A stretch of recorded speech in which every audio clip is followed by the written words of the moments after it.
Turn 1 concede from a paladin. Feels pretty amazing, but unfortunately it didn't really give me a chance to fully test this deck out, which was a little bit frustrating, but then I faced a priest, and I was able to play Enzoth 3 times. I was able to run the priest out of cards completely, and that was a pretty sweet win. So what deck am I playing today? I am playing Duwin's Undatakah Control Warrior. And this is very much an experimental deck. Duwin hasn't tested it, but I thought I'd give it a try. And hey, this deck is refreshing. It's a lot of fun to play. The games go on for quite some time, but that's fine. So, against aggro, I think you're heavily favoured. You've got to find your AoEs. You've got to find brawls. Warpaths, Sleep with the Fishes, Blood Razor. Dry Whisker Armourer helps an awful lot against aggro. Against control decks, armour is the key. Justicar is really, really important for tank up, because you can aim to outlast other control decks, and then essentially go to fatigue. But with the Undatakah, getting the interaction, or the Deathrattle I should say, from Direhorn Hatchling, you should really never hit fatigue. You can just keep going, and with a well-timed Dead Man's Hand, you can get more than one copy of the Undatakah in your deck, and you can get more than one copy of Enzoth the Corruptor, and often that is enough to seal the deal. So against control, you can outlast them. Pretty important interactions in this deck would be the banker, Brann, and Enzoth. If you can play Enzoth and it sticks to the board, it doesn't die. And of course, Enzoth coming down will usually mean that you get a load of taunts down as well. So Enzoth's going to be protected. So playing Brann and Banco afterwards on Enzoth is just insane value. Failing that, if you've got the Undatakah down on the board and it hasn't been killed, Brann and the banker with the Undatakah is still pretty good too. You've got to make sure though with the Undatakah, try and get the Sylvanas and the Direhorn Hatchling Deathrattles down first. So when the Undatakah dies, both of those Deathrattles are active. And of course, if you've got Direhorn Hatchling, then the Undatakah gets shuffled back into your deck, and again you avoid all of that fatigue. Weapons Project and Harrison Jones is really, really awesome, because you draw cards.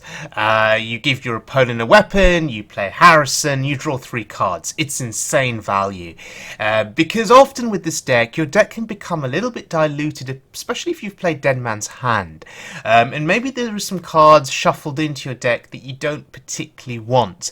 Drawing 3 of those cards thins out your deck a little bit more, and you get to the cards that you really want to play. It's pretty cool.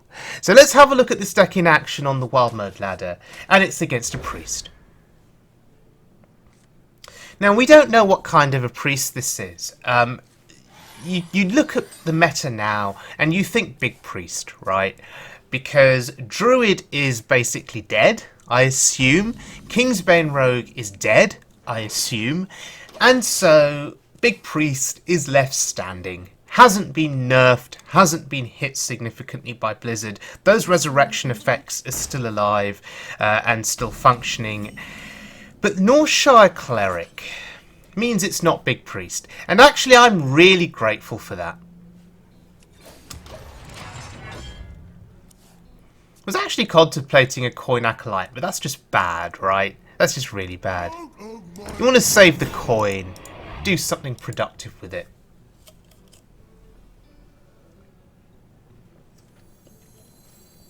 But we pretty much know we'll be playing the Acolyte on 3.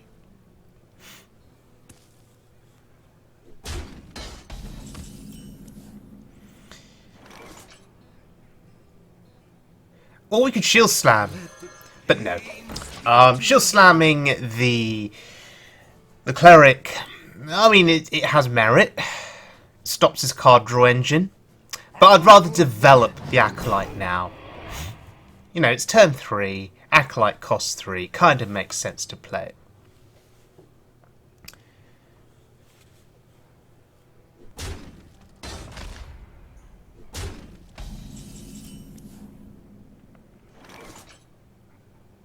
Now, he could mill us here if we're not careful. If we just armor up, pass, don't do anything, he could mill us. So we're going to draw a card. That's the Undatakah. Okay, good to know that we've got that available. Bit early to draw into it, but that's fine. So we'll play the Hatchling. And at this rate, it's unlikely that he's going to be able to mill us. 7 cards in hand. At most, he can make us draw 2 cards from the Acolyte, but that's still fine.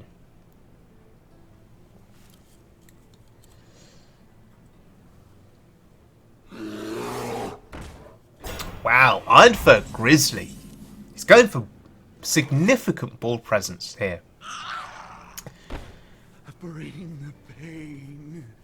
Trying to decide which one to hit. Bring the pain. We hit the 4 health one. Just because next turn we can Warpath 3 times. That does 3 damage. So we put both taunts down to 3 health. I mean, we may not Warpath at all. The Deathlord could change a few things.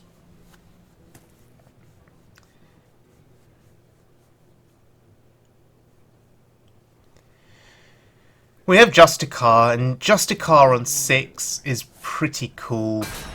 Entombing my Deathlord. That's interesting. Not sure about that. I think there are better targets in my deck to entomb. Sylvanas being one of them. The Undatakah is another target as well. Maybe he just doesn't know what's coming. Okay. Welcome to the Grand Tournament. And 8 cards in hand. If he kills the Acolyte, we're not going to be milled. So I think this is fine. Can't easily kill off Justicar with what he's got on board. In fact, he can't kill her at all. And maybe he doesn't want to waste a Shadower Death on a 3 health minion. Now that's a really smart play, what he just did. He healed my Acolyte. And he's going to mill me a card now. And this is really significant. We lose Sylvanas. And I can't emote quickly enough. That's really, really annoying. Really awkward for me. Because now we get less value on the Undatakah. And he's a Dragon Priest. At some point in this game, there are going to be big, massive dragons coming down. And we could really do with that Sylvanas Deathrattle effect on the Undatakah to steal big threats. So, very, very frustrating. Very frustrating. Anyway.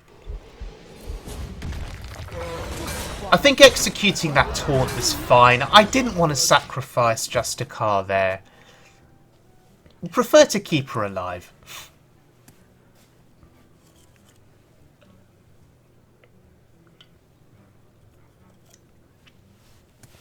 We can start building up armor, and Shield Slam can deal with big threats.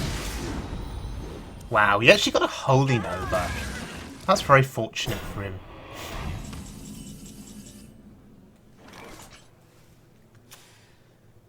The Gastropod is very annoying.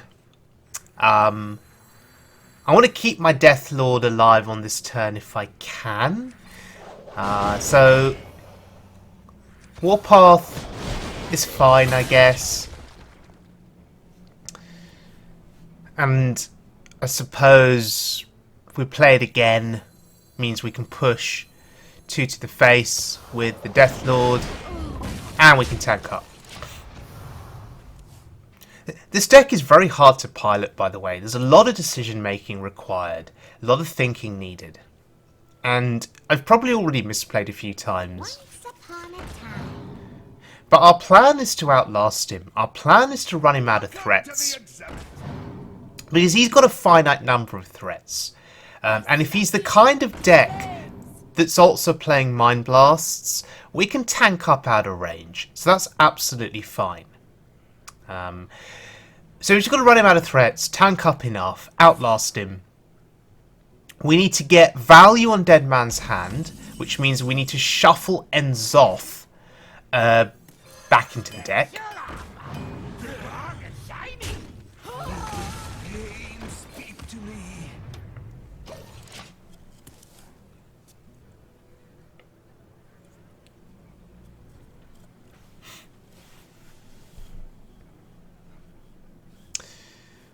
And we need to figure out the right time to play the Undatakah. We have Brann and the Banker in our hand. Ooh, he plays Chameleus. That's really interesting. Transform it into a card your opponent is holding. Wow, okay. He's not going to get value on that now, thankfully. So that was pretty cool for us. But yeah, we have Brann and Banker in hand with Enzoth. So that's pretty good. Wow, all this card draw. Death does not scare me. And I believe we're going to mill a card again. My hand is full. And that's absolutely fine. I mean, Bloodrazor, it's a reasonable activator for execute, I guess.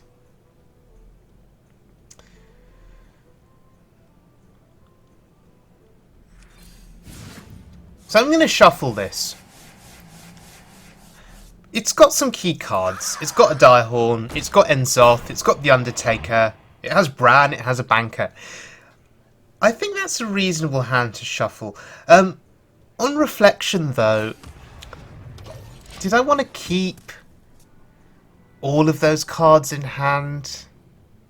Shield Slam's good, because we're always going to have armor. Weapons Project? Did I want to keep that? It's armor gain, I guess. I mean, the weapon's not going to be doing much against big dragons that he plays, but I don't know. I must consider. Draconoid Operative's a very interesting card. It's one of my favourite cards to play, and you never know what they're stealing. Yeah, you see, there he steals a hatchling. Now, if he steals enough Deathrattle minions, and he then steals Enzoth, we've then got a problem. Perhaps.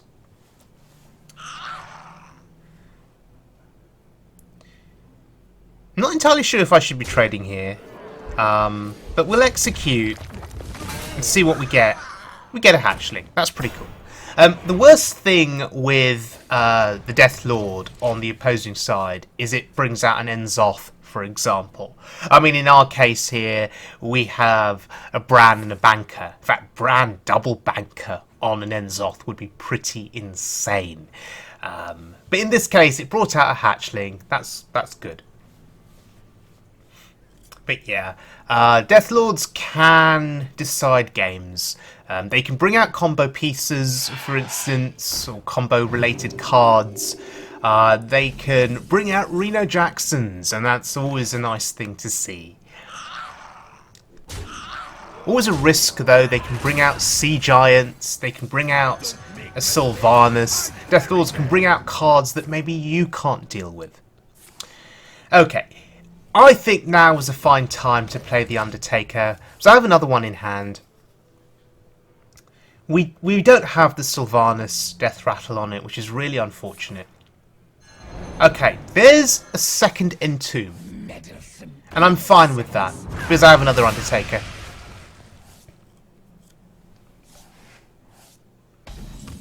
Okay, one wave of threats has been dealt with.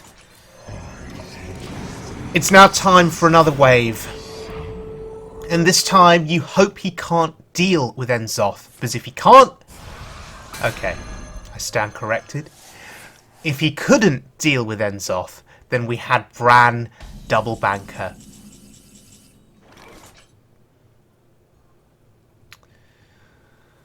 Okay, so we've been slowed down a little bit here. Do we just play the other Undatakah? Or do we play a taunt?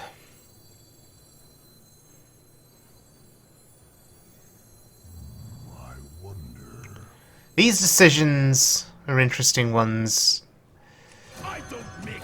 We've played the Undertaker. We've seen both entombs now. The other interesting thing with the Undertaker, by the way, getting the Deathlord Deathrattle. I talked earlier about the Deathlord summoning cards that you can't deal with, and we're 32 armor. Even if a big threat comes out, we're not in danger of dying. But one of the key benefits is that you fatigue your opponent quicker, and that is not a big threat. You fatigue your opponent quicker, which is great. You bring more cards out of their deck, they get closer to fatigue, their board can fill up, that's absolutely fine, you just brawl the board away. 7 attack, that's something I probably want to get rid of and deal with.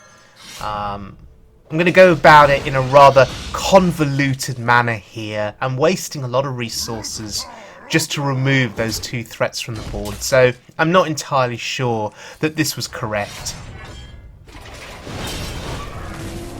But we've got rid of it, and we've gained some armor.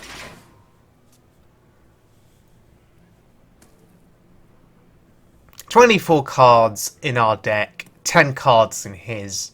He's going to hit fatigue quicker." Oh wow. That is the first time I've come up against that card, and my goodness, that's a significant board. Wow.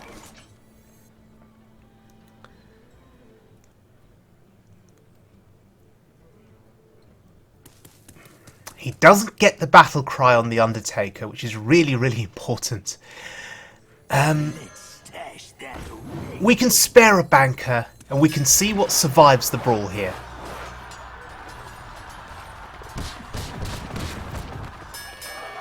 Oh, never lucky. Ysera, wow. No execute in hand, no shield slam in hand. Feeling really, really bad here. Ysera is a card a bit like the Lich King. If she survives on the board for several turns, she can just win games. I mean, he's got a lot of armor to get through here, and he's committing quite a bit to the board.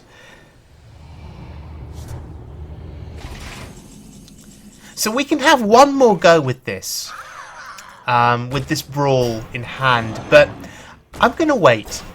I want to see what else he commits. So we're just going to load up the board as best as we can,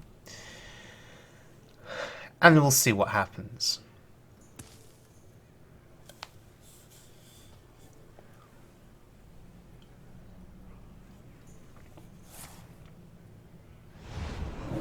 Of course, he gets a card that's useful. He gets a card that isn't Laughing Sister, of course.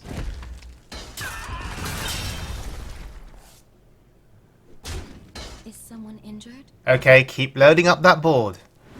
That's what I want. Okay, 4 minions on board here. And we're just going to brawl and see what lives.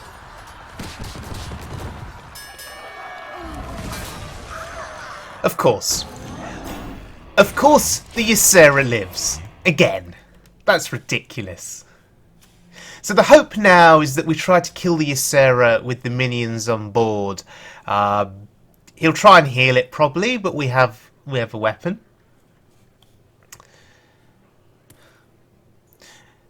It's at this point where you look at your hand and you look at the Ysera, and a slight feeling of hopelessness starts to come in, because you really need to draw into another copy of Enzoth. That's what's going to help win you this game. And at the moment, we've got so many cards in our deck, and we're just waiting and waiting and waiting. Which makes me think I should have been more careful when I played Dead Man's Hand. Perhaps been a bit more selective over what cards I shuffled into my deck. Wow, another card that he can use. Ysera Awakens. Why hasn't this guy got Laughing Sister? That's what I get when I play Ysera. I get Laughing Sister. And again, just going to load up the board and hope that we can kill Ysera. I mean, come on, 2 6 attack minions on board. Surely, on our next turn, we're going to be able to kill her.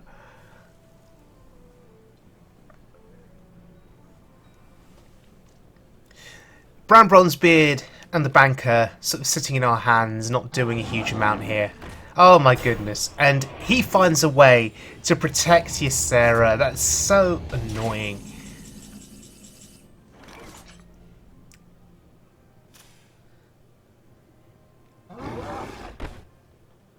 There's actually no easy, clean way for us to get through that 6-9. We'll actually have to throw both of our taunts into it. Really awkward.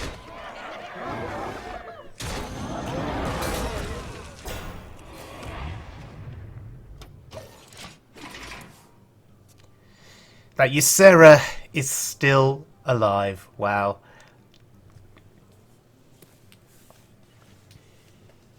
Meddlesome insects. Wow, and just like that, our board gets decimated. As Ysera is carrying this game for him. And our armour is being shredded.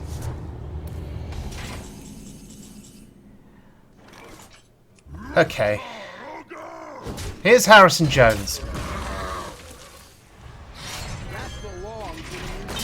And this is going to get us closer to finding a way to kill Ysera and hopefully getting us closer to Enzoth. So yeah, execute, a very timely pickup for us. Finally getting rid of the Ysera value.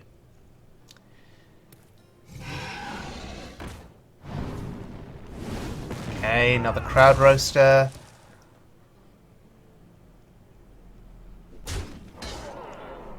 Saying goodbye to our armor.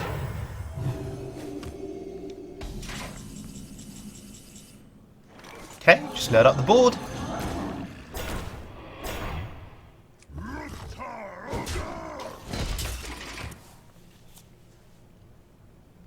I am absolutely determined in this game to somehow get Brann banker value on Enzoth. I will not give up until I get that value. I mean, at the rate things are going, perhaps I should consider playing Brann and banker on a 6-9. I mean, that value's still pretty good, right? So he's loaded up the board here. Excavated Evil kills a 3-3.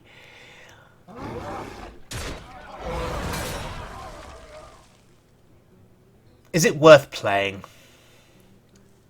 Is it worth playing? Getting one more thing off of the board? I actually think it is here. Because we can now trade our face into a minion. And we kill off the OP. That's fine. That's absolutely fine. Okay, there goes our value. That's really frustrating. Not sure what he's trying to do here.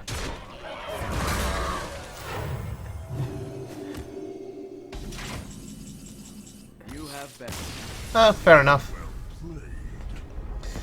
So I assume he was out of threats. And there we go. Okay, so Duwin's Undatakah Control Warrior. Tremendously fun deck to play and highly recommend it. Please note, this deck is not fully tested, so there are some changes that could be made to it moving forward. What are some of the things that I've learnt playing this deck? What you saw earlier was my first game on the ladder with this deck, so please excuse any misplays. The Dead Man's Hand play that I made, do I need to be more conscious and more careful of when I play Dead Man's Hand? For instance, in certain types of matchup, do I need to wait for both brawls to be in my hand before I play Dead Man's Hand? Do I need to be more selective about what cards I shuffle into my deck? Perhaps I want to whittle down my actual deck first and only shuffle the really high value cards like Enzoth, for instance, or the Undatakah. So there's some consideration there with Dead Man's Hand. Losing Sylvanas, but she got milled, was a big deal. So that's something that you really want to watch out for. I've had, in casual mode when I've been testing this deck, I've had instances of Sylvanas being entombed, which is incredibly awkward, and being silenced as well. So you've got to watch out for that. Draconoid Operative. That's a very, very interesting card, and I'm seeing a lot more Dragon Priest lately since the nerfs on Wild Mode. Draconoid Operative can be... there's only 2 copies in the deck, but they can get a couple more copies from Netherspite Historian, so you really have to plan for at least 4 different copies of Draconoid OP, because it is OP, being played. With that in mind, what can they steal from your deck that could end up being a disaster for you? They can steal Dead Man's Hand, so that allows them to last more into Fatigue.